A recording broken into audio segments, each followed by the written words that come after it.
Bom, pessoal, boa noite a todos que estão nos acompanhando aqui nessa atividade da Sociedade Paulista de Infectologia. Essas terças-feiras com a Sociedade Paulista de Infectologia já é um evento que ficou consagrado. Nós já estamos aí, estava até consultando recentemente, na 17ª edição das terças-feiras com a SPI. E obrigado aí por vocês estarem acompanhando a gente. Só gostaria de lembrar a todos do nosso congresso, do Congresso Paulista de Infectologia. Ele terá início no dia 30 de novembro, 1, 2, 3 e 4 de dezembro. Então, será de segunda a sexta-feira, uma atividade muito rica, com início às 14 horas. Só no primeiro dia, que é a abertura, a gente vai dar início às 13 horas, a abertura. A partir daí, das 14 até às 20 horas. Todos os dias, né, vão ter várias atividades, tanto na área de doenças infecciosas, obviamente, vamos resgatar aí os assuntos mais atuais sobre a COVID, HIV, as hepatites, antimicrobianos, enfim, a gente vai estar com uma programação bastante rica e convido a todos para entrarem no site da Sociedade Paulista de Infectologia e conhecerem a programação do Congresso. Bom, hoje estamos aqui reunidos, um prazer enorme estar aqui com a doutora Marinês e o doutor Matias, são amigos nossos, pessoas que nos auxiliam bastante na Sociedade Paulista de Infectologia, são pessoas que trabalham intensamente na área tanto de microbiologia, como no caso da doutora Marinês, como na área de infecção hospitalar, que o Matias está desenvolvendo aí suas atividades. Então, primeiro, muito obrigado aí por vocês estarem com a gente. Então, vamos dar início, né, à primeira apresentação, que será sobre o impacto dos testes moleculares no diagnóstico das infecções hospitalares. E, para isso, convido a doutora Marinês Dalla Valle Martino, que é coordenadora médica do setor de microbiologia do laboratório do Hospital Albert Einstein e também professora da Faculdade de Medicina, Ciências Médicas, da Santa Casa de São Paulo. Então, muito obrigado, Marinês, por a sua presença aqui com a gente, e logo depois eu faço a apresentação do Dr. Matias. À vontade, Marinês. Olá, boa noite a todos. Inicialmente, eu gostaria de agradecer ao professor Eduardo pelo convite, a doutora Ana Gales pela indicação. É um prazer estar com o professor Matias também, fazendo uma parceria comigo aqui nessa apresentação. E dentro desse tema, né, podemos melhorar o diagnóstico das infecções hospitalares por métodos de biologia molecular, onde eu vou comentar, então, sobre o impacto dos testes moleculares no diagnóstico das infecções hospitalares. Em relação aos meus conflitos de interesse para essa apresentação, eu gostaria de dizer que eu sou usuária das plataformas Cefeid, Biofire e BDMax. Bom, então, iniciando aqui essa apresentação, né, quando a gente fala ali o auxílio do laboratório, o impacto de testes moleculares, estamos falando ali melhoria de diagnóstico, né? Então, quando nós falamos ali o diagnóstico clássico do microbiológico, a gente sempre considera esses itens, né? Queremos fazer ali o diagnóstico do agente etiológico, associar o perfil de sensibilidade e ainda, né, a gente vê que tem outras áreas de atuação que pode colaborar dentro do controle de infecção hospitalar, por exemplo, né, auxiliando ali comparabilidade de isolados, estabelecendo situações de surto ou não, para que o controle de infecção possa atuar. Então, é dentro disso que eu vou versar aqui a minha apresentação. Então, quando nós falamos ali de diagnóstico etiológico, né, se a gente for pensar em métodos clássicos, né, então a gente teria o que? A bacterioscopia, a cultura, esses são os métodos clássicos, né, de identificação de um agente etiológico que nós temos. E a bacterioscopia, né, como todos sabem, é um método rápido, ele pode ser um método bastante rápido de execução, mas que ele é um método que ele exige uma expertise imensa do profissional que avalia essa lâmina, né? A gente sabe que muitas vezes a bacterioscopia ela parece menosprezada, né, em relação ao profissional que realiza isso, mas na verdade, né, a gente fala que ele é um imenso multiplex, eu vejo a bacterioscopia assim, né? E que o profissional que faz a identificação dessa lâmina, dá esse diagnóstico, ele tem que ter uma expertise muito grande. Então, não é um método básico, né, como parece. Nós teríamos ali a cultura também, mas a gente sabe, né, que pensando em métodos moleculares, no geral, essa cultura vai ter um tempo de liberação do resultado mais demorado. Nós vamos precisar, dependendo dos patógenos, né, que nós temos que identificar diferentes meios de cultura, algumas bactérias muito exigentes, né, que essa cultura vai ser mais complexa ainda em relação a meio de cultura, tempo de crescimento, atmosfera de incubação. Então, para alguns patógenos, a gente pode ter dificuldade ainda de fazer esse diagnóstico através da cultura.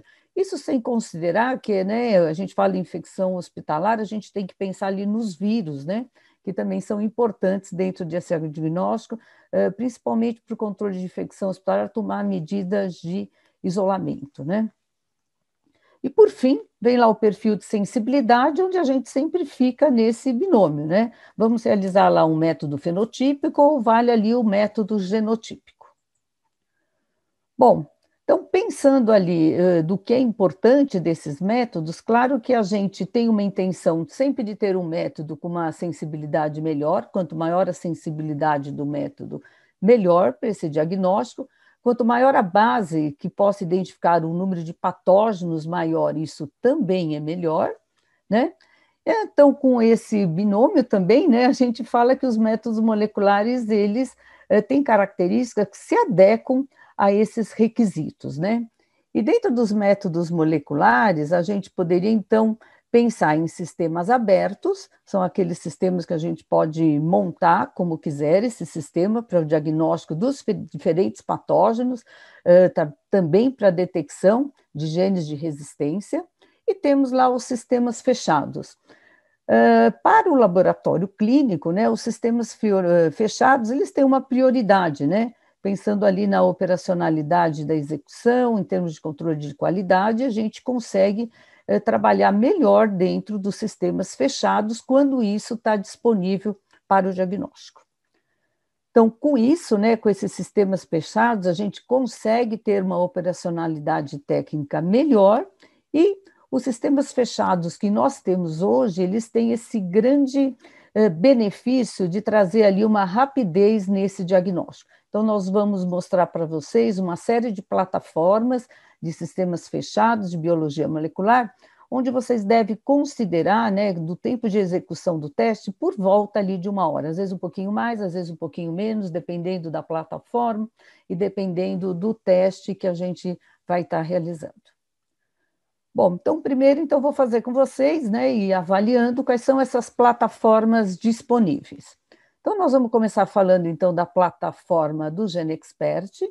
Essa é uma plataforma onde vocês podem ver aqui que nós temos diferentes equipamentos para a execução desses testes dentro do GeneXpert. Então temos equipamentos que a gente pode executar para uma amostra, 2 amostras, 4, esse número de amostras crescente, 16 amostras. Temos até um equipamento aqui quase portátil, né, que é o Minion. E nós podemos chegar a um sistema como esse, né, que é o GeneXpert Infinity, que ele pode ter um tamanho até para execução de 80 amostras, né, 80 canais ali de execução, o que vai dar uma infinidade de testes podendo ser realizados diariamente, né? A grande vantagem disso é que cada um desses canais eles são independentes, né? Então você pode estar colocando uma amostra, depois a outra, né? Eu não tenho tempo ali de espera em recolocar uma amostra subsequente, né? Num canal diferente que a gente tenha desse sistema. Então, o GeneXpert é uma das plataformas moleculares fechadas, né? Mais difundidas, muito tempo no mercado, né? E a gente consegue ali fazer o diagnóstico de vários patógenos.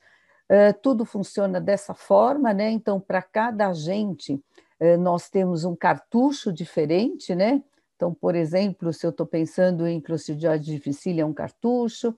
Aqui um exemplo lá da detecção de Staphylococcus aureus nasal. A gente sabe que muitas vezes os vírus, né, como eu comentei, eles são importantes ali no diagnóstico para que o controle de infecção tome essas medidas de precauções, isolamento, né? Então, temos lá combinado um sistema que detecta, por exemplo, influenza e VRS, e assim acontece, então, para os diferentes patógenos. Então, no geral, sempre o sistema vai detectar um patógeno só, às vezes até dois, né? A combinação de dois, mas não é um sistema que detecta vários patógenos ao mesmo tempo, né? Por exemplo, esse daqui é bastante interessante para diagnóstico de Mycobacterium tuberculose, inclusive é um novo teste que se tem hoje, né? O Mycobacterium tuberculose praticamente foi o protótipo da introdução do GeneXpert no mercado, e agora tem um kit novo, com tempo de detecção melhor e que melhora ainda a sensibilidade para a detecção da resistência à rifampicina. Então, isso pode acontecer com esse kit, né? O preparo da amostra é bastante simples para todos os kits e requer um pequeno tempo só de manuseio dessas amostras. Existem lá um menu bastante grande, né? Eu estou destacando aqui, mas aquilo que tem a ver com agente de infecção hospitalar ou aqueles que têm mais a ver do ponto de vista de estabelecimento de medidas de precauções ou algum guideline que exista ali na instituição. Então, como exemplos disso, né, o Clostridium difficile, hemocultura, né? Então existem kits para detecção de MRSA, em swab nasal que detecta tanto Staphylococcus aureus resistente como sensível à oxacilina, Mycobacterium tuberculose, Streptococcus agalacti, enterovírus, influenza aqui associado ao VRS, e hoje temos também kits especiais para a detecção do coronavírus, especialmente aqui o SARS-CoV-2. O Clostridium difficile, né, que tem bastante interesse em infecções hospitalares, ele faz a detecção de toxina B, toxina binária, do gene TCDC, então a deleção, né, do gene TCDC, com isso fazendo o diagnóstico ali de cepas que tem um perfil de resistência maior, né, essas cepas epidêmicas denominadas de O27 ou NAP, dependendo do método como essa cepa é diagnosticada. Se nós fôssemos observando aqui em termos de desempenho, né, para avaliar o desempenho aqui do método, então, para tuberculose, né, que seria ali o método clássico, e provavelmente é o kit mais difundido em diferentes países, inclusive o nosso, né, porque contou com um empenho da Organização Mundial de Saúde em relação a isso, né, na difusão do diagnóstico da tuberculose. Então, se vocês observarem aqui diferentes colorações, né, em termos de positividade de amostras pulmonares e extrapulmonares, nós vemos que é sempre superior a sua positividade quando nós temos aqui o GeneXpert, né? Então, é superior a todos os outros métodos avaliados, tanto de cultura quanto de coloração. Para exemplificar também um bom uso desse método molecular aqui no diagnóstico, né? Então, eu queria mostrar para vocês aqui um protocolo de descolonização que nós seguimos lá na instituição. Foi um momento que nós tínhamos observado, né? O Serviço de Controle de Infecção tinha detectado um aumento de infecções em cirurgias de coluna por Staphylococcus aureus, então esse protocolo foi instituído, né? Para a detecção tanto de Staphylococcus aureus resistente como sensível à oxacilina, utilizando aqui esse kit. Existe, então, um fluxo desse doente para a realização desse protocolo, né? E que eu vou destacar aqui o que é mais importante, o que se faz, né? Então, 2 semanas antes da cirurgia, se colhe um swab nasal desse paciente. Se ele for positivo, ou MRSA ou MSSA, se faz uma descolonização com mupirocina nesse doente. Posteriormente, né, quando esse paciente interna, colhe-se ali um novo swab, né? Então esse fluxo está bem definido aqui, eu estou colocando só o que é mais importante. E se esse paciente, né, ainda tiver colonizado por Staphylococcus aureus resistente aqui à oxacilina, no protocolo de profilaxia cirúrgica dele, então deve-se acoplar o uso da vancomicina, né? Então, não só a cefalosporina, que seria ali no protocolo padrão daquele doente que não é colonizado, aquele que se mantém colonizado só com estafilococcus sensível à oxa, se introduz então a vancomicina. Então, para vocês observarem, né, ali que estava tendo alguns problemas de infecção, esse projeto que começou em junho de 2019, né, dados que nós temos agora até 30 de setembro de 2020, esses dados me foram cedidos pelo Dr. Fernando Gatti, né, que é o coordenador do Serviço de Controle de Infecção lá da instituição. Esses dados mostram, né, que esses pacientes eles têm uma taxa de colonização, né, de 28,9%, basicamente de MSSA, 97%. A descolonização foi ineficaz em 11% dos casos e, desde esse período da introdução do protocolo, não foi detectado mais nenhum caso de infecção. Então, esse foi um grande auxílio que a gente tem aqui da biologia molecular. Em relação aqui a uma outra plataforma, né, essa é uma plataforma denominada BioFire, cujo diferencial seria mais trabalhar com testes sindrômicos, né? Então, nessa plataforma BioFire, a gente tem um equipamento também, a mesma coisa que o GeneXpert, são equipamentos pequenos, né, fáceis de a gente colocar no laboratório. Nesse sistema se utiliza aqui uma bolsa, né, onde essa amostra vai correr aqui dentro dessa bolsa. Se vocês observarem aqui, né, aqui a gente hidrata o kit, coloca a amostra, e aí coloca aqui o kit para que essa amostra se difunda aqui nesse kit. Coloca-se o kit no equipamento, e num prazo de mais ou menos 1 hora, né, então vão correr ali essas reações de PCR, na verdade correm aqui 2 PCRs, e no final a gente tem aqui em cada esférula dessas um dos sítios-alvo do teste, dependendo então do perfil, né, que esse teste sindrômico ele é composto, né? Aqui também são as formas dos equipamentos, a gente pode ter ali os equipamentos isolados, montados dessa forma, aqui vários equipamentos. Existe uma forma modular também, como colocado aqui, que é o torche, e que esse também pode albergar ali vários equipamentos, né? Então, cada equipamento corre um teste, né? Então, por vez, a gente vai ter esse equipamento aqui correndo um teste por volta ali de 1 hora, como eu comentei com vocês. Existem vários painéis do BioFire, como eu comentei, são esses painéis sindrômicos. Existe, então, um painel respiratório. Esse painel respiratório, hoje, ele já tem uma modalidade que está sendo testada, né, com o SARS-CoV incluído.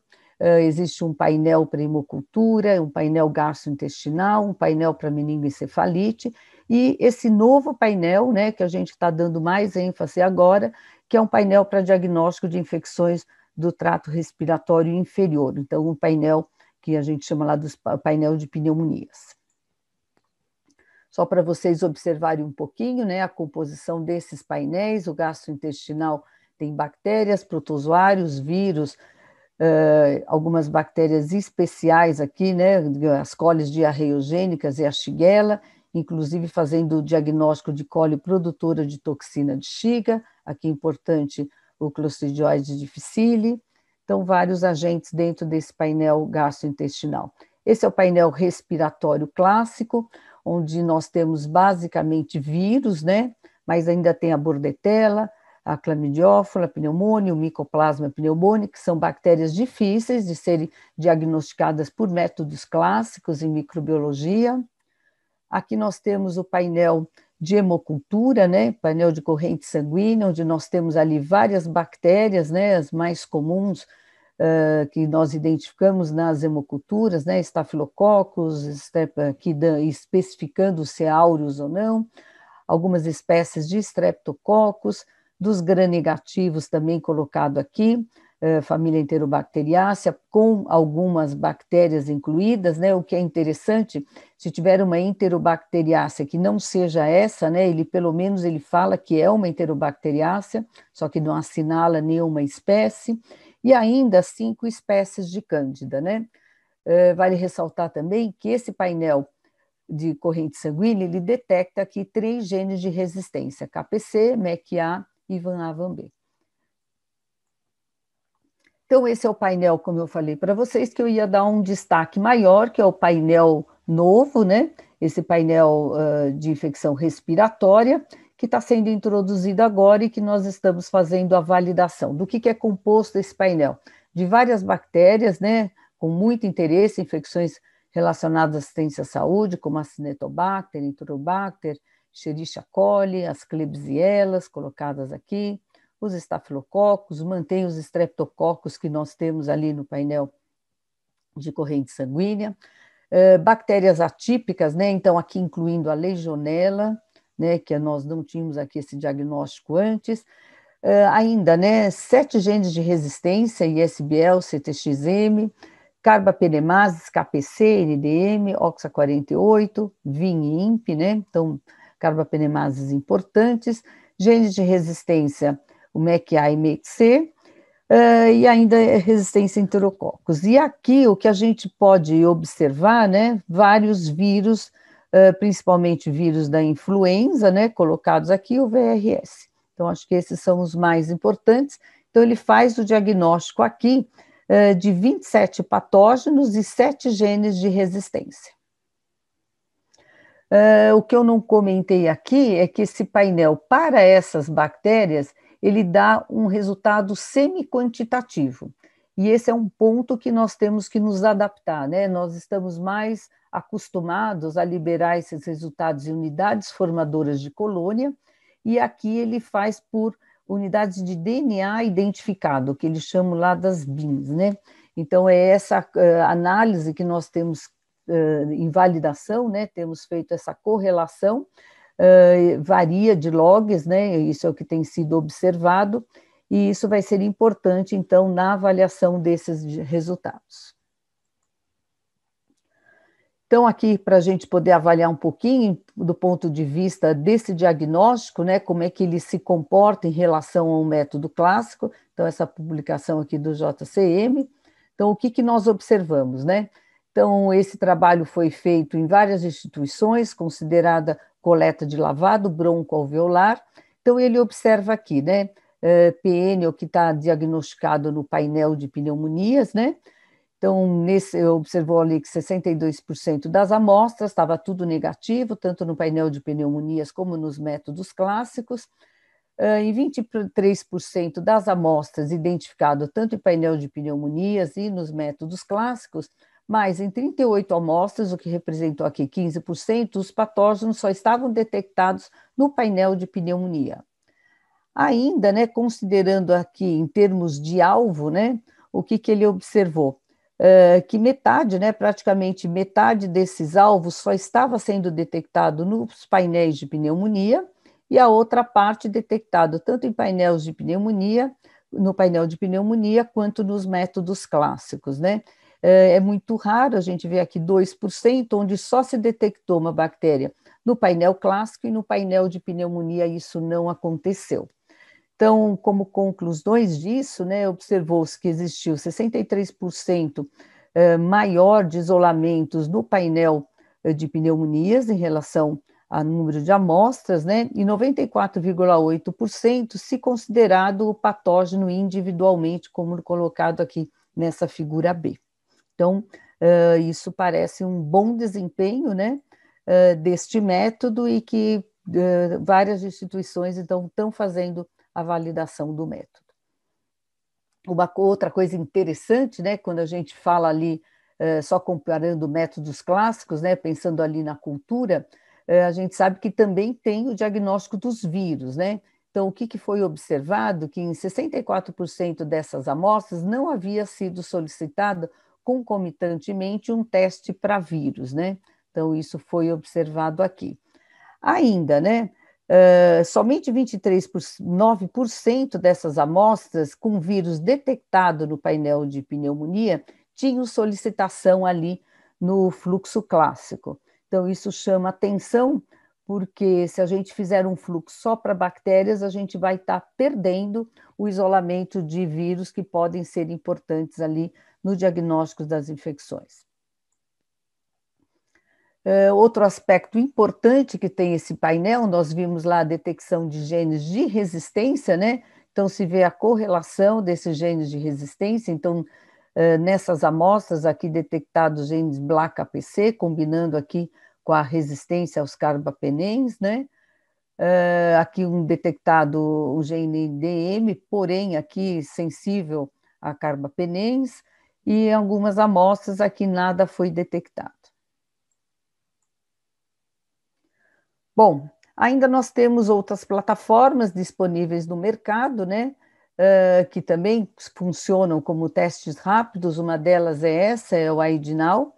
O AIDINAL colocado aqui também é um equipamento de um tamanho bem pequeno, que corre uma amostra por vez. Nesse equipamento, nós temos aqui no nosso meio já testes para influenza, teste combinado de influenza com VRS, e agora chegando também testes para coronavírus. E o Liat é um outro equipamento também, uma outra plataforma, essa é uma plataforma aqui de um outro fabricante, da Roche, que também, por enquanto, faz detecção de Clostridium difficile e influenza. Então, são plataformas que nós já temos. Bom, então, vendo isso, né, a gente fica assim bastante empolgado com essas plataformas moleculares para que possam nos auxiliar, então, ao diagnóstico das infecções relacionadas à assistência à saúde. Porém, né, a gente tem que ter ali alguns entendimentos que são bastante importantes. Então, eu queria colocar para vocês, por exemplo, aqui, né? Então, quando a gente fala lá em detecção de carbapenemase, né? Então, vou mostrar para vocês um exemplo, onde, pelo método fenotípico, né? Então, nós detectamos uma metalo-beta-lactamase, né? E que, a princípio, uma metalo-beta-lactamase, ela tinha aqui esse aspecto, né? Então, a fita para KPC, como é indicado ali pelo método negativo, a fita para o teste voltado para metalo positiva, onde que, né, a gente fica muito induzido a achar que tinha feito ali um diagnóstico de NDM, por detectar ali uma metalo-beta-lactamase. Dentro do nosso fluxo, né, nós confirmamos ali por um método molecular, quando nós temos ali uma carbapenemase positiva, e nós temos lá um método in-house que ele tem detecção do gene BLAC-APC, BLA-NDM, OXA48 e MCR1. E aqui, né, o que aconteceu é que nós tivemos, assim, num momento negativo, né? Então a gente já fica preocupado, porque a gente dá tanto valor ao teste molecular que quando a gente encontra ali algo negativo, fica já desconfiando do método fenotípico, né? Por isso que a gente tem que ter atenção o que cada teste quer dizer, né? Por quê? Seguindo um pouquinho mais adiante, né? Aqui nós tínhamos detectado isso negativo, aí nós nos valemos ali de uma plataforma, de um teste, né, que é utilizado ali na plataforma do Cepheid, que também é um teste para detecção de carbapenemase, né, onde vocês veem que a detecção foi de INPE, né, e o NDM colocado aqui, de fato, era um teste negativo. É claro que a gente não vai poder, né, toda hora fazer um fenotípico, um molecular, outro método molecular, mas isso é que a gente deve principalmente chamar a atenção dos clínicos, né? Então, para avaliação desses laudos, né? Então, claro que a gente sempre quer traduzir, né? Metalo-beta-lactamase no nosso meio para NDM, mas nem sempre isso vai ser uma NDM, né? Então, esse é um caso aqui que eu coloquei só para alertá-los em relação à leitura, né? As explicações que a gente tem quando realiza ali um método fenotípico. E, eventualmente, o método fenotípico, nesse caso, ele pode ter até uma vantagem, porque algumas plataformas moleculares fechadas, né, como o próprio nome fala, ele detecta algumas coisas previstas, né? Então, às vezes, você usando alguma coisa fenotípica, você consegue fazer um diagnóstico mais abrangente.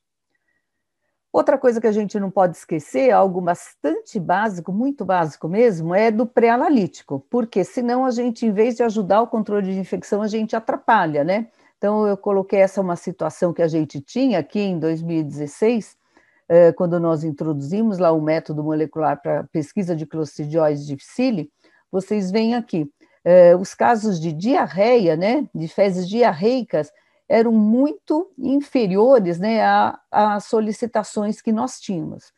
E se a gente acabar liberando esses resultados positivos, na verdade, a gente vai até comprometer, né, a atividade do Serviço de Controle de Infecção.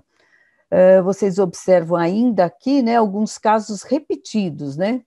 Então, o que para, de novo, né, aquele paciente positivo, você fazer de novo o teste. Então, esse é o entendimento que a gente tem que ter ali do método molecular, que a fase pré-analítica, ela continua, ela é básica, mas ela continua, senão a gente pode até atrapalhar, de forma que a gente tenha, assim, de uma medida desde dezembro de 2016, de fato, não aceitar fezes formadas. Parece alguma coisa até bastante banal e óbvia, né, que a gente não deveria fazer isso, mas muitas vezes pode passar isso desapercebido nos laboratórios clínicos, né? E aí, não indicação desses testes moleculares, no caso aqui do Clostridioides difficile, para controle de cura. Então, isso também tem que ser bastante estabelecido. Bom, ainda, né, com os métodos moleculares, mostrei para vocês aí o que é mais frequente, quais são as plataformas mais comuns que nós temos, né, como é que é o desempenho de algum desses métodos, mas eu queria lembrar que a gente pode ir um pouquinho mais além, né? Então, hoje a biologia molecular ela pode ajudar um pouco mais ainda o controle de infecção. Então, como é que isso pode acontecer, né? Quando a gente faz lá o sequenciamento de amostras, né? Em situações que se quer estabelecer um surto ou não. Então, aqui também eu trouxe para exemplificar um caso que nós tivemos, uma situação que nós tivemos, né? Onde foram observados vários resultados positivos de Mycobacterium tuberculosis num período de tempo determinado e que vários desses casos eles não eram compatíveis então com a clínica desses pacientes, né? Então, uma vez que isso foi diagnosticado, já não fazia mais sentido em relação à clínica desses pacientes. Na verdade, foram 9 casos que se resolveu avaliar, 8 deles foram assim, para essa análise molecular desse sequenciamento, e observou-se ali que 5 desses casos estavam num período bem determinado, né? 3 dias lá do mês, 5 desses casos correspondiam a isso. O que se observou aqui, né? Então, aqui a gente pode observar, né, as diferentes amostras comparadas ali um padrão, e aqui a gente vê que várias dessas amostras, na verdade, 5 dessas amostras, tinham aqui o mesmo comportamento, né? Então, esses traços amarelos, né, indicam a mesma variante no genoma. Então, vocês observam aqui que isso acontece aqui em 5 das amostras, né? Chamava a atenção que, do ponto de vista epidemiológico, né, esses pacientes não tinham, todos eles, sido submetidos à broncoscopia, que era uma hipótese inicial, até foi segregado ali um broncoscópio, mas isso não estava associado, todos os casos, nem todos tinham sido submetidos à broncoscopia, então essa hipótese ficava um pouquinho ali mais fraca, né? E ainda avaliando um pouquinho mais, né, nesse diagrama de Venn, que mostra ali as variantes compartilhadas por todas as amostras e aquelas que são variantes únicas, né, que vocês observam aqui nas extremidades de cada caso, o que mais chama a atenção desses casos é que eles têm variantes compartilhadas, ou seja, é uma mesma amostra. E com isso, então, chegou-se à conclusão, né, que a gente estava ali diante de um pseudo-surto laboratorial, e que o laboratório, na verdade, usando a sua própria técnica molecular mais avançada, né, foi capaz de esclarecer o que estava acontecendo aqui com esses casos. Numa outra situação aqui, o contrário, né, onde se pensou que havia um surto de Serratia marcensis, a mesma coisa foi feita, e aqui vocês veem, né, que as variantes únicas, aqui sim, elas eram num número maior, né, nas diferentes amostras avaliadas, né? Então, colocando isso de uma amostra bem simplificada, para mostrar que aqui, na verdade, a gente não tinha, né, um surto por uma única amostra. Então, vendo que a gente pode andar um pouquinho mais, né, com o auxílio ali da biologia molecular, então, não só, né, ficar nas plataformas que se tem, mas ver que isso está andando bastante, pode auxiliar muito o diagnóstico e as atitudes, né, dentro do serviço de controle de infecção hospitalar. Com isso, né, as conclusões que a gente tem para isso, em relação aos métodos moleculares, é que eles trazem ali grandes contribuições no diagnóstico dessas infecções hospitalares. Então, a gente vê com as várias plataformas que nós temos, considerando o tempo em que isso ocorre, né? Estou sempre falando ali por volta de 1 hora em termos da execução do teste, né? Não considerando coleta da amostra até o laboratório, liberação de resultados, mas a gente está trabalhando sempre num tempo muito, muito menor do que aquele tempo que a gente tem nos métodos clássicos. A gente tem que chamar a atenção que a utilização tem que ser dentro de um contexto epidemiológico e clínico, né? Isso que eu mostrei para vocês. Sem dúvida alguma, os custos, né? Acho que essa é uma pergunta que sempre vem, a gente tem que abordar, eles ainda representam barreiras, principalmente quando a gente fala de alguns métodos complementares, né, que a gente nem tem como lançar isso para o doente. Então, quando a gente tem até um diagnóstico, a gente poderia considerar ali no custo por doente, se isso for uma instituição privada, né, mas se não, nem isso às vezes a gente vai poder lançar, porque a gente está usando isso como um complemento. E pensar também, e esses custos, né, queria reforçar também, que a gente sempre está avaliando sempre o preço do kit, né? Então, os trabalhos, eles precisam evoluir bastante em considerar o processo como um todo, né? Para que a gente consiga ver e abordar que esses custos, eventualmente, não são tão distantes do que a gente teria, considerando tudo, né? Se não utilizasse o método. E que novas aplicações também são benéficas, com exemplos que eu coloquei ali para vocês. Então, esses são os aspectos mais importantes que eu tinha para colocar para vocês. Fico disponível aqui para perguntas, para que a gente possa discutir. E dou a palavra, então, para o doutor Matias. Mas volto a palavra para o doutor Eduardo. Muito obrigada. Obrigado, Marinês. Excelente apresentação, muito legal. Aí vamos deixar aí para a gente fazer a discussão nas perguntas, já está chegando algumas perguntas. Mas vou passar para a apresentação do Dr. Matias Salomão, que vai falar para a gente sobre o impacto clínico dos testes moleculares, tanto no controle de infecção, como também no gerenciamento dos antimicrobianos, né? Nos programas de Antimicrobial Stewardship, que é um grande desafio aí nos nossos hospitais. O Dr. Matias é médico da Comissão de Controle de Infecção Hospitalar do Hospital das Clínicas, da Faculdade de Medicina da Universidade de São Paulo, e também é infectologista do Hospital 9 de Julho. Muito obrigado, Matias. Está com a palavra. Obrigado, Eduardo. É um prazer estar aqui, né? Obrigado aí pelo convite. Obrigado, SPI, também pelo convite. Eu vou começar aqui. Deixa eu compartilhar minha tela.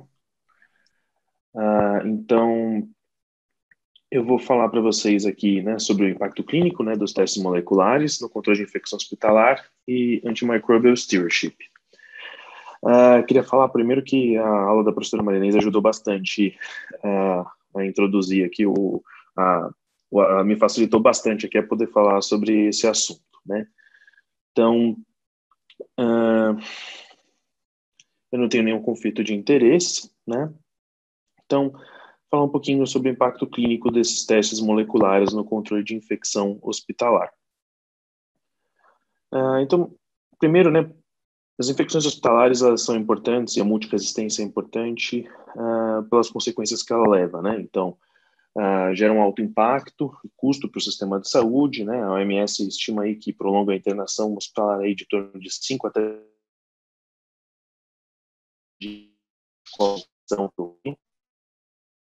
além de aumentar os custos, levar a sequelas e possivelmente até mesmo a morte dos pacientes.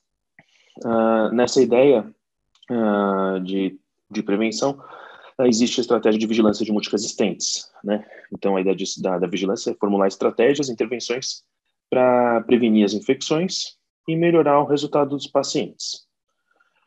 Nesse contexto, o teste ideal para você poder fazer vigilância seria um teste que fosse rápido, que ele fosse point of care, numa ideia de você conseguir disseminar esse teste mais fácil, né, na rede de hospitais, um teste que fosse de baixo custo e um teste que detectasse tendências de novos organismos.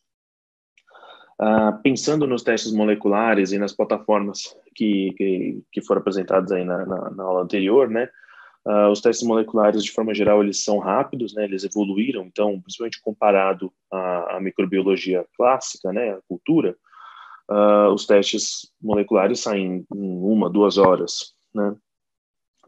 Quanto aos testes no quesito de ser point of care, a gente veio com as plataformas da Cepheid ou da Biofire também, que são plataformas que são point of care. Uma questão que esses testes moleculares realmente ainda esbarram é na questão do custo, né? Então, de forma geral, esses testes eles são mais caros do que as metodologias mais aplicadas, né, microbiologia clássica mesmo, mas eu acredito que com o tempo, na verdade, com o desenvolver e com o fato dessas tecnologias serem cada vez mais utilizadas, que provavelmente isso deve mudar, né?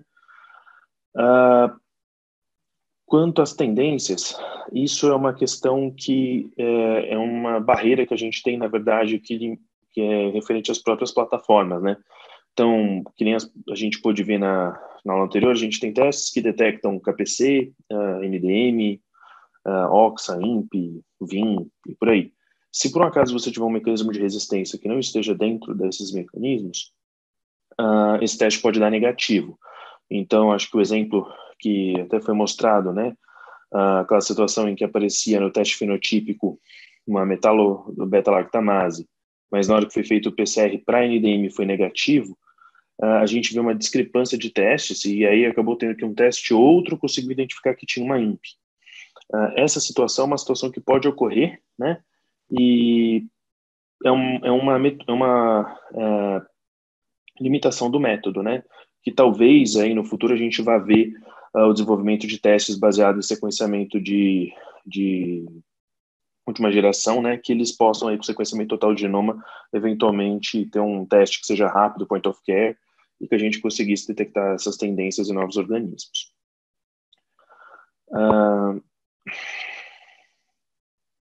Então, falando de multiresistência um pouco, né, os principais agentes que a gente vê dentro do hospital e que preocupam mais a gente a respeito de multiresistência são as enterobactérias resistentes a carbapenêmicos, acineto resistente a multiresistente, pseudomonas multiresistente.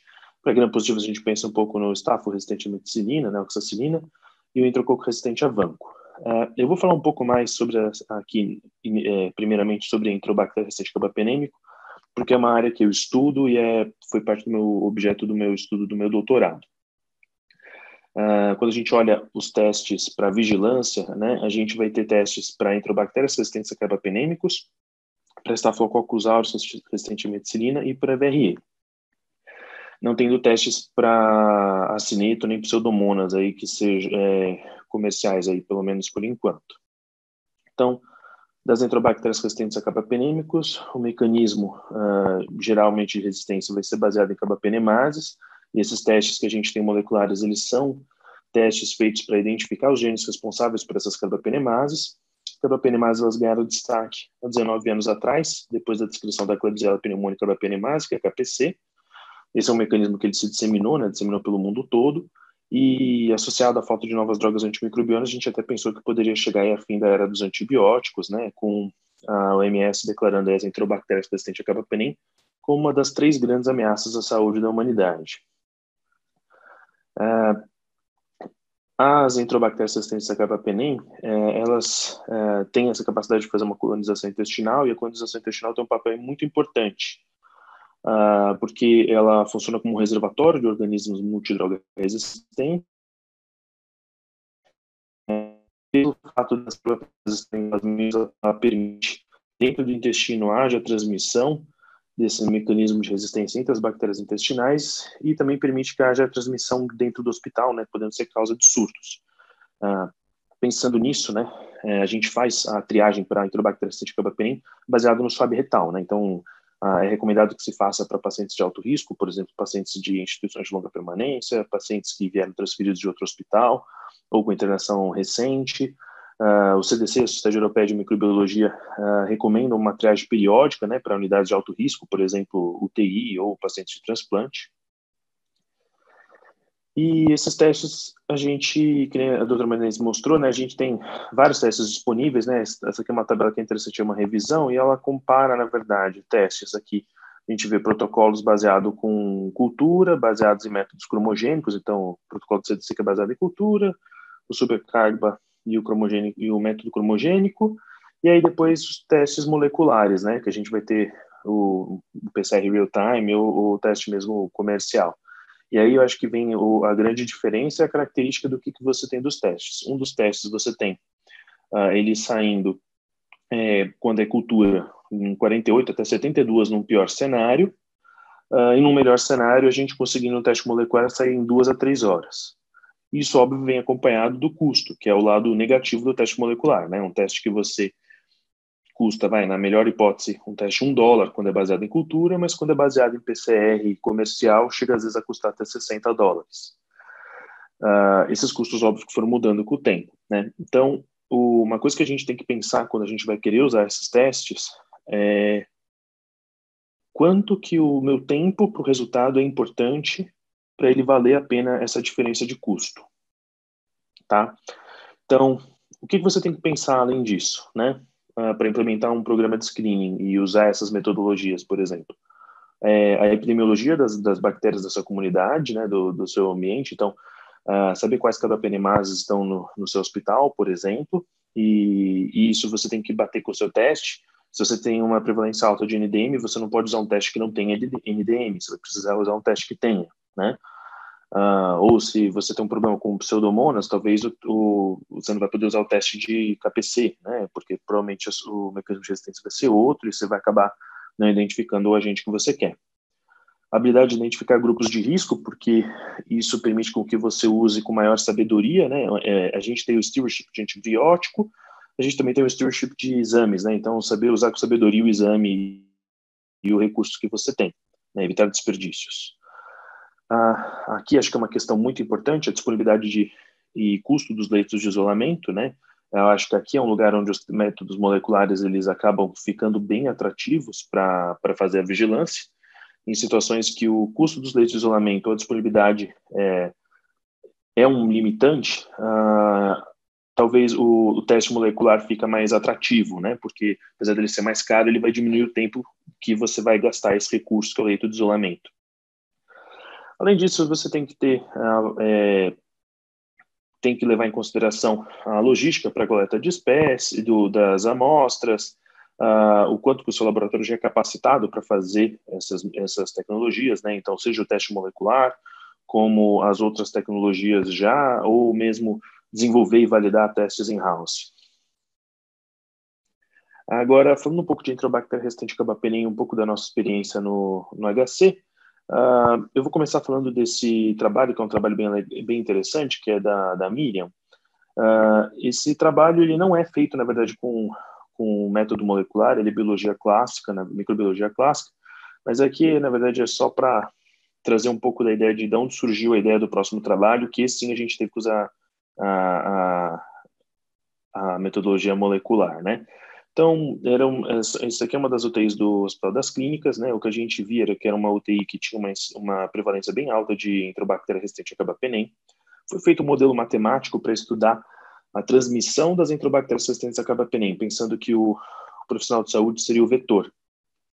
E aí chegou-se a um número de quantos por cento seriam dos contatos seriam quantos por cento de higiene de mãos teria que ser feita e adesão à precaução de contato precisaria ser feita para que você impedisse o aumento da colonização, da transmissão, né, de Enterobacter resistente carbapenem.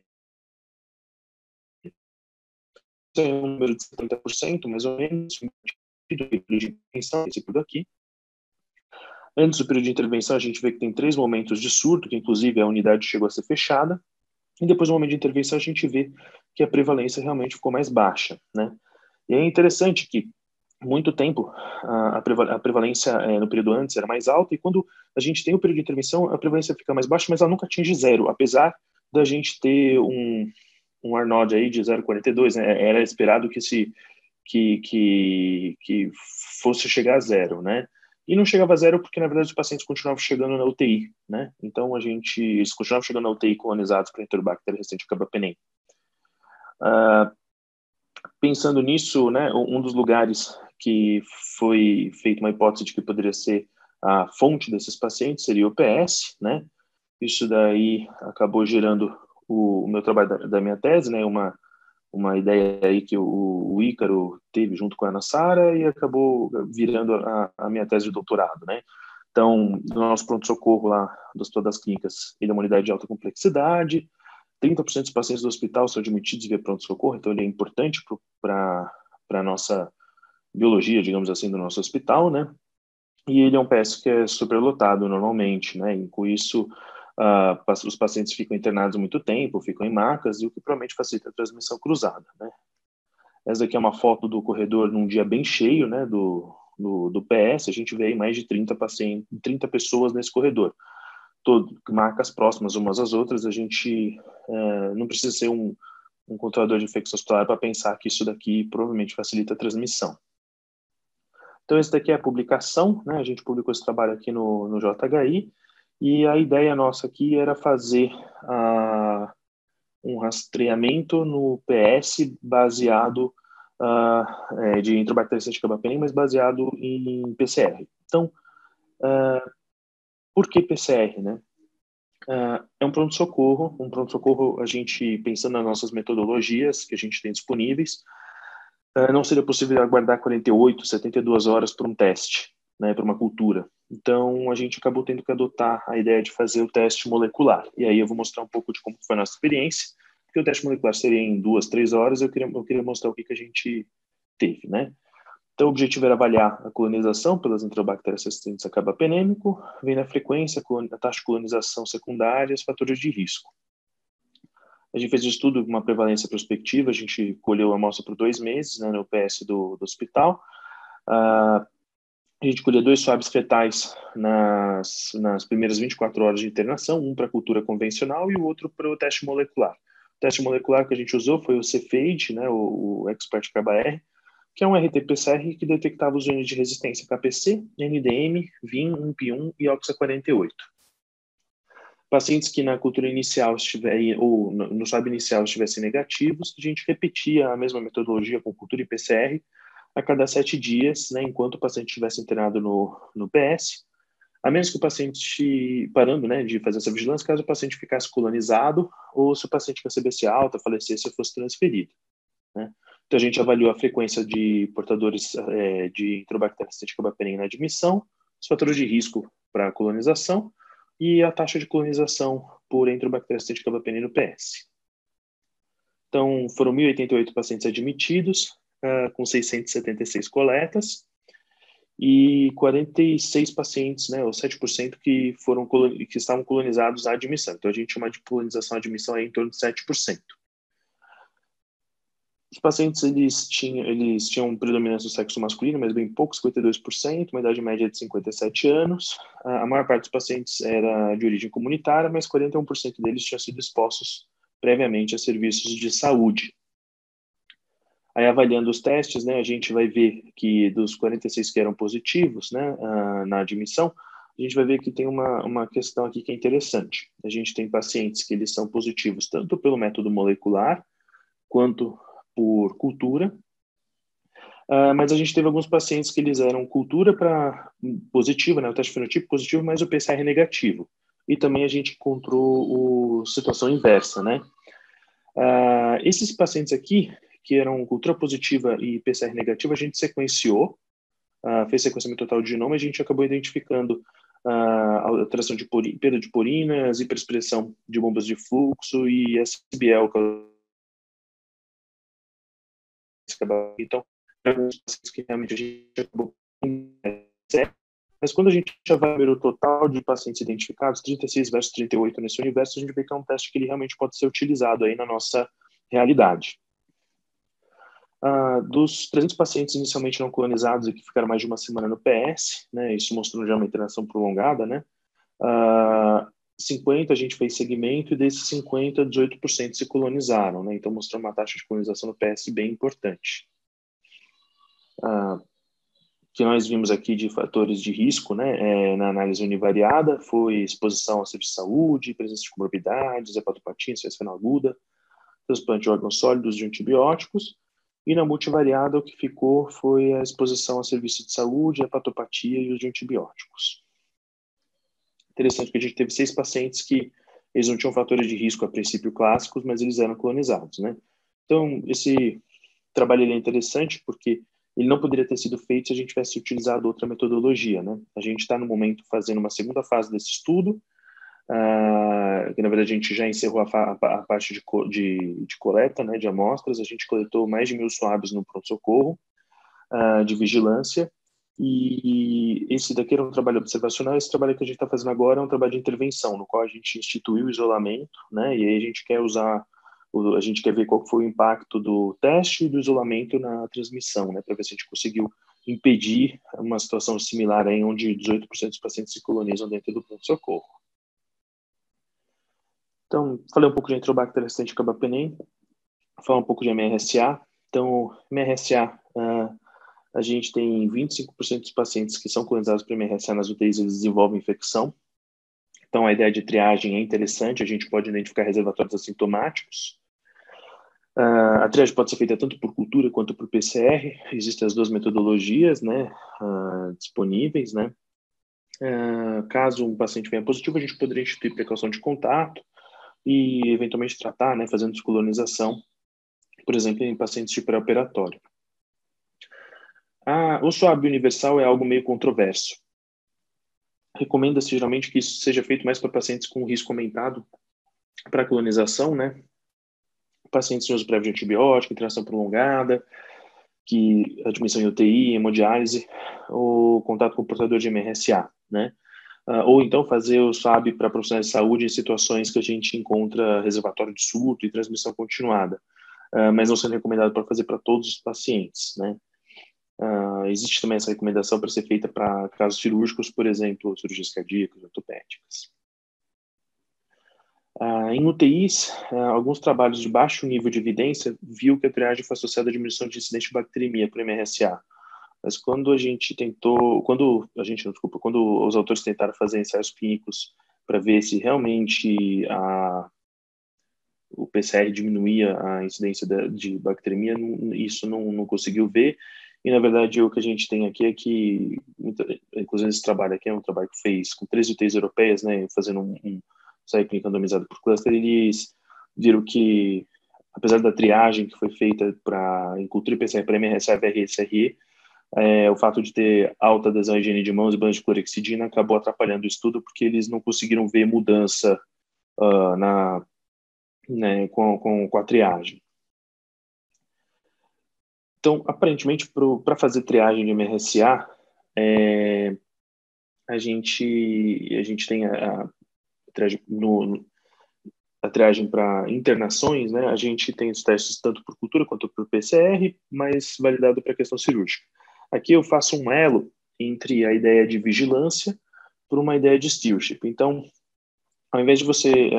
é bem interessante, assim, que a professora Marinês mostrou, né, os testes sendo utilizados para identificar um patógeno de uma infecção, né? Então, você faz o teste respiratório para achar uma infecção respiratória. Esse daqui é interessante. Você faz um swab nasal para MRSA e a ideia é que o swab nasal vindo positivo provavelmente indica que o paciente tem uma infecção, num paciente com uma pneumonia, indica que essa pneumonia pode ser por MRSA. E caso o swab nasal venha negativo, que essa pneumonia provavelmente não é por MRSA. Então, isso aqui é um trabalho que foi feito utilizando a tecnologia por PCR, né? E ele é um trabalho baseado centrado, na verdade, na equipe de farmácia, né, clínica, né? Então, era equipe de farmácia. Então, era feito, eles viram quem eram pacientes que estavam tomando vancomicina ou linezolida, eles excluíram a indicação que não era pneumonia e eles compararam o período em que eles não tinham PCR versus um período que eles tinham PCR. Houve alguns pacientes que foram excluídos desse período pré-PCR porque eles tinham tido coletado a cultura para MRSA, então eles não foram incluídos no estudo. Então, comparando os dois grupos, que é um grupo de 27 versus um grupo de 30, o que eles viram foi que o PCR para MRSA, com essa conduta de retirar, né, a cobertura para MRSA caso você tivesse o PCR negativo, eles reduziram em 46 horas o tempo de uso de antibióticos para MRSA, né, no caso linezolida ou vanco. Eles também viram que o grupo que PCR coletou menos níveis séricos de vancomicina. Foi interessante que não houve diferença em desfecho clínico, né? Nem em dias para melhora, tempo de internação, mortalidade, ou seja, foi uma estratégia que foi segura, né?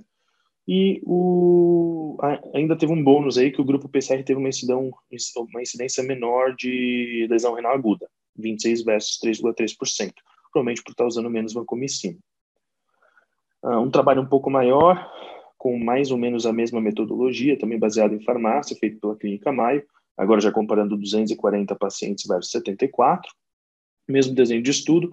O que eles encontraram foi uma redução na mediana de tempo de uso de cobertura para MRSA de 24 horas para 14 horas, né? Então, um laboratório um pouco mais rápido aqui o desse trabalho, mas ainda assim uma redução em 10 horas aí do uso de antimicrobiano com cobertura para MRSA, o que é interessante quando a gente vai pensar em antimicrobial stewardship. Esse trabalho também não mostrou diferença clínica em desfecho, então mostrando que é uma estratégia que é segura. Mudando um pouco agora de gram positivo, na verdade, mudando de sítio, né, de infecção, pensando em hemoculturas, esse daqui é um trabalho que é do grupo aí da Escola Paulista, né, do professor Pinhatari, em que eles usaram o MALDI e o PCR combinados para fazer um protocolo aí para diagnóstico de hemocultura, né? E aí eu acho que esse trabalho é bem interessante para a gente ver o impacto aí para antimicrobial stewardship. Então, é um trabalho com 91 pacientes em 3 hospitais aí ligados à Escola Paulista, né? O Hospital do Rio, GRAC e TMO, em que eles faziam o PCR a partir do balão de hemocultura positivo após o gram.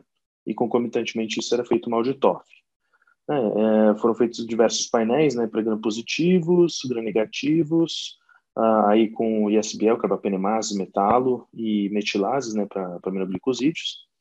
E caso fosse detectado algum gene de resistência, né, depois de detectado esses genes de resistência, o resultado era comunicado de forma rápida ao especialista. Então isso aqui é uma coisa interessante do trabalho, né?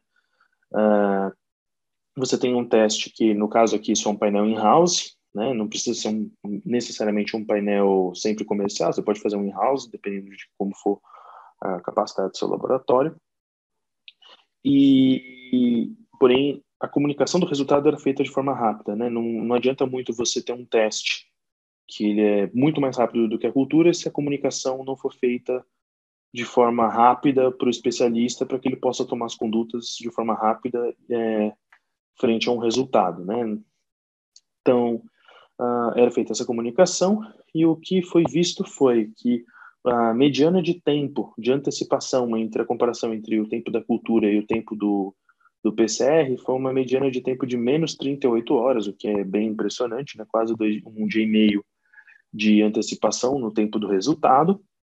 E é interessante aqui ver que quase que 80% dos médicos especialistas que receberam o resultado acharam que o protocolo foi útil, né?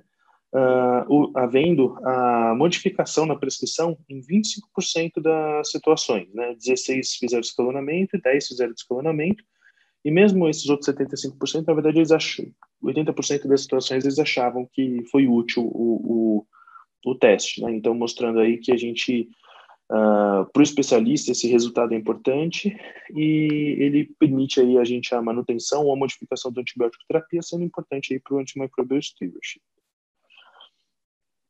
Esse outro trabalho aqui, ele já tem uma ideia mais ou menos parecida com o trabalho anterior. Ele é um estudo quase experimental. Ele vai ver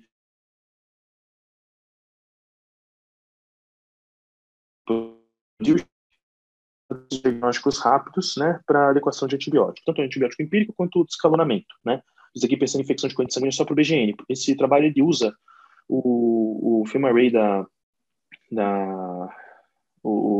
plataforma de hemocultura do FilmArray, e aí ele acaba, na verdade, vindo mais para BGN nesse trabalho, né. Então, o bundle deles era o quê? Eles desenharam diretrizes de tratamento de infecção de corrente sanguínea por BGN, monitoraram os antimicrobianos da prescrição e implementaram 2 tecnologias, o MALDI-TOF MS, direto do balão de cultura, e o FilmArray, o painel de hemocultura. Então, eles tiveram um período para intervenção 830 pacientes, que foram comparados após a intervenção 313 pacientes. A fase 1 da intervenção foi só o MALDI-TOF, E a fase 2 foi o FilmArray mais o MALDI-TOF. E o que eles tiveram de resultado? Basicamente foi, fazendo um protocolo de tratamento de infecção de corrente sanguínea, eles melhoraram um pouco a terapia empírica, né, de 95% versus 91%, mas comparando os períodos pós-intervenção versus pré-intervenção, o que eles viram foi uma redução na mediana de tempo para descolonamento, quase 3 dias para 1 dia e meio, né? Eles reduziram também o tempo de cobertura de beta-lactamo com antipseudomonas de 4 para 2 dias e meio, e reduziram o uso do tempo de carbapenêmico de 4 para 2 dias e meio. Comparando a fase 2 com a fase 1, ou seja, comparando o FilmArray mais o MALDI-TOF versus só o MALDI-TOF, eles viram também uma redução no tempo para o descalonamento de antibiótico e também uma redução no uso dos beta-lactâmicos antipseudomonas. Para carbapenêmico isso não teve diferença estatística, né? Então, esse aqui é um trabalho bem interessante, que ele acaba aí mostrando novamente, né, como que você consegue diminuir o consumo de antibiótico e aí atuar no antimicrobial stewardship, né, usando essas tecnologias. Mas ele também tem uma coisa aqui que eu acabei não falando na metodologia, mas que é importante destacar, ele também tinha uma comunicação, assim como o trabalho anterior, direto para o especialista. Então, esse teste ele precisa ser acompanhado de uma resposta rápida do especialista para fazer a modificação da terapia, né? Então, o que eu deixo de conclusões e mensagens aí para a gente levar dessa aula, né? Os testes moleculares eles já são realidade, a gente já está vendo eles, né, em todos os hospitais, né? A principal barreira deles de uso ainda, acredito que seja custo, em parte de disponibilidade, dependendo de qual for a plataforma. Eles são eficazes para vigilância e para descalonamento de antibióticos. A velocidade do resultado ela deve ser acompanhada da velocidade da ação, então não adianta você ter um teste que sai em horas se a sua ação vai demorar dias para sair, tá? E que a gente deve, na verdade, como instituição, quando a gente vai adotar um tipo de tecnologia dessa, a gente tem que se autoavaliar antes de iniciar o uso desse tipo de tecnologia. Então, a gente tem que pensar qual que é o perfil microbiológico que está contemplado nos testes, para a gente ver se o teste ele contempla o que a gente tem, né, de realidade. A gente tem que avaliar a necessidade da instituição do resultado rápido, né? Então, por exemplo, o trabalho do pronto-socorro, ele não era possível de ser feito se fosse feito com cultura, ele precisava ser feito com PCR, porque ele precisava de um resultado rápido. Você não pode deixar um paciente no pronto-socorro esperando 72 horas um resultado, então ele precisava ser um resultado rápido. Esse teste, por exemplo, numa UTI, vai depender, ele vai se tornar interessante a depender da sua disponibilidade de leitos de isolamento ou do custo que custa um isolamento, e aí dessa forma você tem que fazer uma análise de custo, né, efetividade específico daí na verdade de cada unidade para ver se esse teste vale a pena, né? E além disso, você tem que ter uma agilidade, uma celeridade para reagir aos resultados rápidos, né? Então, eu acho que é isso aqui que eu tinha para falar para vocês. Eu agradeço a atenção, agradeço o convite. Eu queria fazer alguns agradecimentos especiais aqui. Um deles é o professor Pignatari, que eu discuti um pouquinho o trabalho dele antes, pessoalmente, e ele cedeu gentilmente alguns dados, slides, e eu queria agradecer ao professor Pignatari. Também agradecer a Leia, que ela está fazendo um trabalho também no Hospital das Clínicas, que ele é uma ideia também de resultado com testes moleculares direto da hemocultura, né? Batendo bastante aí com o que tem o tema da aula, e aí eu pude discutir um pouquinho com ela sobre esses assuntos aí.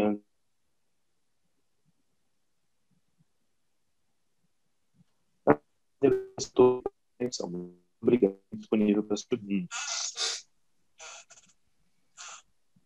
Obrigado, Matias, excelente, eu acho que foi apresentações fantásticas, muito legal aí a ideia de vocês, a gente discutir esses temas, né, que realmente importantíssimo para a nossa prática diária, mas poucas instituições aqui no Brasil têm disponibilidade de usar isso como rotina, né? Eventualmente você tem, obviamente, alguns exames, mas como rotina.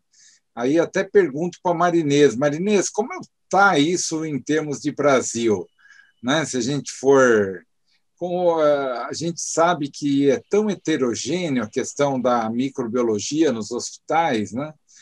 Mesmo nos grandes centros, né? A gente sai um pouquinho aqui da capital, a gente já tem grandes problemas, né? Fora das instituições universitárias, locais de pesquisa, mas a prática do dia a dia nas instituições assistenciais realmente é bastante defasado. Queria uma visão um pouquinho mais geral sua sobre isso, né? Como é que você vê essa questão aqui no Brasil, a utilização desses testes moleculares, os painéis, um pouco na nossa prática, e se, mesmo fora do Brasil, né, o quanto viável é realmente a gente colocar isso em prática na rotina de grandes instituições. Mesmo lá no Einstein, né, vocês utilizam esses painéis na prática? Chega um paciente com pneumonia, por exemplo, colhe secreção e já vai para o painel. Como é que é isso na vida real? Bom, então vamos lá, vamos fazer uns comentários. Em primeiro lugar, Eduardo, eu cometi uma falha ali, eu queria ter agradecido ali ao André Dóia, ao João Renato Pinho e a Rúbia Santana, que me cederam aqui aqueles slides, né, que estão ativamente à frente ali do sequenciamento no laboratório, e me cederam ali os slides, tá? Cometi essa falha, queria fazer o agradecimento agora. Bom, em relação à difusão desses testes, como é que a gente vê isso, né? Eu acho que esses testes que, por exemplo, como eu comentei ali, da linha do GeneXpert, tipo tuberculose, acho que isso é o que está muito difundido no país, né? Então, como eu até tinha comentado na aula, acho que esse empenho da OMS, né, que os centros públicos tivessem o equipamento e também esses centros puderam adquirir por um preço muito diferente do que acontece nos hospitais privados, os kits, né? Então, talvez até a introdução de outros kits dentro dessa linha, talvez seja um pouco mais fácil, né? Em relação aos testes sindrômicos, né, tem existido um apoio, inclusive da SBPC, junto à ANS, né, para tentar introduzir esses testes, né, no rol. Então, tem se trabalhado bastante em relação a isso, mostrando ali vantagens para determinados grupos de pacientes, não de uma forma indiscriminada, claro, mas para grupos de pacientes onde isso seria, então, com maior benefício, né? Então, eu sei que a sociedade está trabalhando muito nessa linha e tem pedido assessoria até dos microbiologistas em relação a isso, para tentar difundir um pouco mais o teste, né? Então, porque aí se mais pessoas utilizarem, a gente tem a expectativa da diminuição do custo, porque realmente ele fica um custo bastante alto, né? Então, a gente só vê contatos mais de grandes centros mesmo. Em relação ao uso, né, na nossa instituição, existe cada vez mais uma tendência dos protocolos, né, começarem a incluir esse tipo de testes no sentido ali de otimizar realmente esse diagnóstico, pensando em rodar leito, em diminuir as medidas de isolamento. Acho que muitas vezes os doentes ficam ali isolados, isso custa muito no hospital privado, esse isolamento, e é algo que não pode ser cobrado. Então, assim, aos poucos, isso está ganhando ali uma importância maior, né? Em alguns protocolos, agora o pessoal já começa a discutir um pouquinho, colocar, por exemplo, painel respiratório num protocolo, tentando diminuir o tempo de internação mesmo, né? E ver o paciente como um todo. Mas ainda está muito distante da gente ver isso de uma forma universal, né? Porque o custo realmente, se a gente olha de forma isolada, isso fica uma coisa proibitiva. Então, a gente tem que melhorar os trabalhos avaliando isso de uma forma mais ampla, né? Acho que é meio por aí. Você tem como dar uma ideia de custo, Marinês, por exemplo, um painel respiratório, por exemplo, paciente chega com uma pneumonia hoje, ou enfim. Como é que é isso proporcionalmente? O Matias colocou até uma análise lá numa publicação, né, que chega a 38 vezes, 40 vezes o valor de uma hemocultura clássica, mas é meio pouco isso mesmo? considerando o preço de um frasco com o preço de um kit. Vamos Um pensar paciente numa UTI, por exemplo, vamos lá, É. vamos por uma situação prática.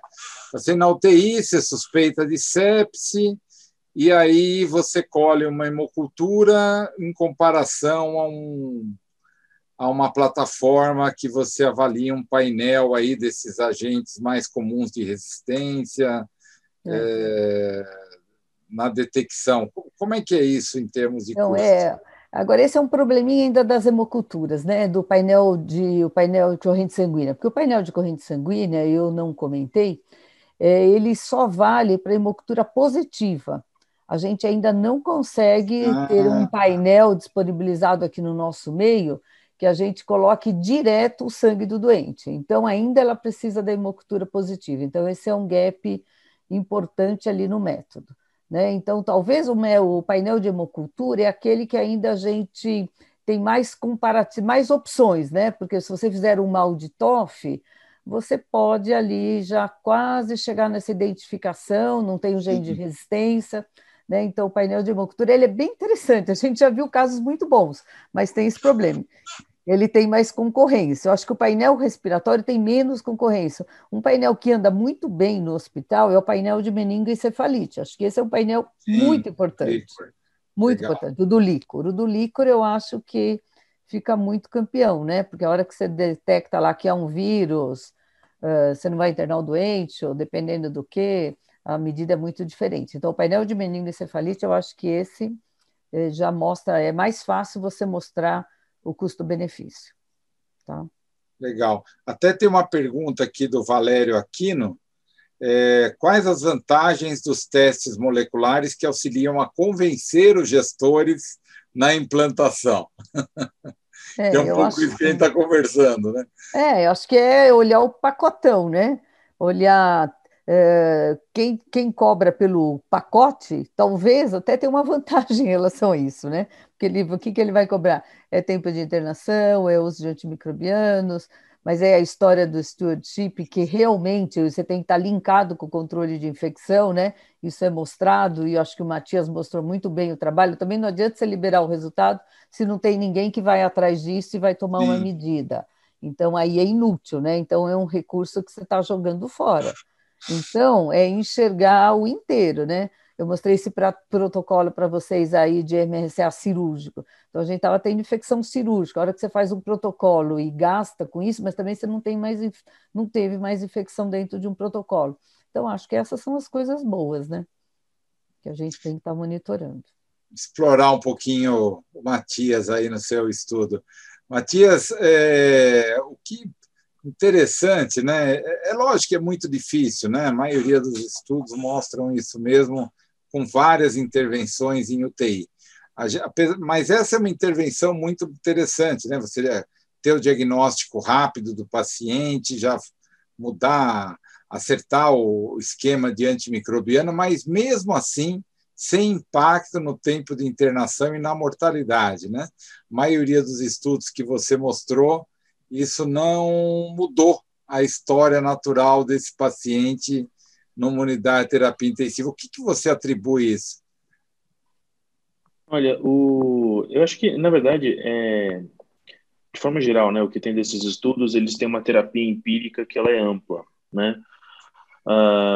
Se você olhar a adequação dos estudos, é 95% de acerto na terapia antibiótica empírica versus 91%, né, entre os dois grupos de intervenção. O que acontece é que a gente gasta recurso a mais, mas o que eu vejo lá dos estudos, pelo menos, acredito que por essa adequação acima de 90% na terapia empírica, provavelmente o que aconteceu foi gasto de recursos a mais, mas realmente a mortalidade não era, o atendimento é bem feito, né? Eu não esperaria que houvesse alteração de mortalidade.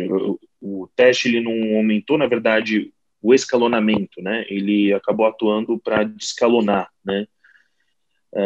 Isso, pelo menos, é o que a gente vê do estudo do painel da Biofire, né?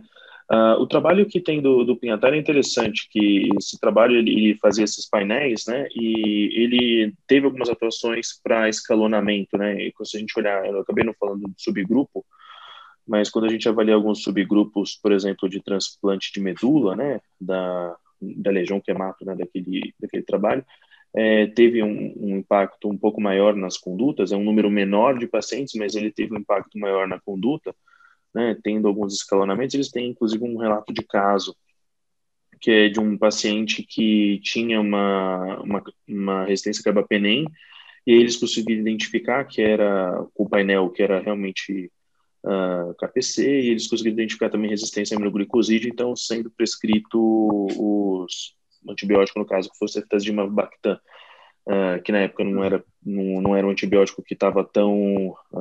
ele era bem novo, né? Ele não estava ainda em uso, né? Então, eu acho que teve um impacto aí, que provavelmente deve ter tido um impacto clínico. Nesse caso desse paciente, ele teve, né? Eu acho que esse teste tem que ser usado numa escala maior para a gente poder realmente ver um impacto que mude. Aí eu acho que a gente tem que ter hospitais diferentes, né? Eu até me pergunto, na verdade, se a gente, na hora que a gente ampliar a escala do uso desse tipo de teste, né, a gente vai começar a pegar os hospitais que não dão conta de dar uma resposta tão imediata ao teste, se realmente ele vai fazer diferença ou não.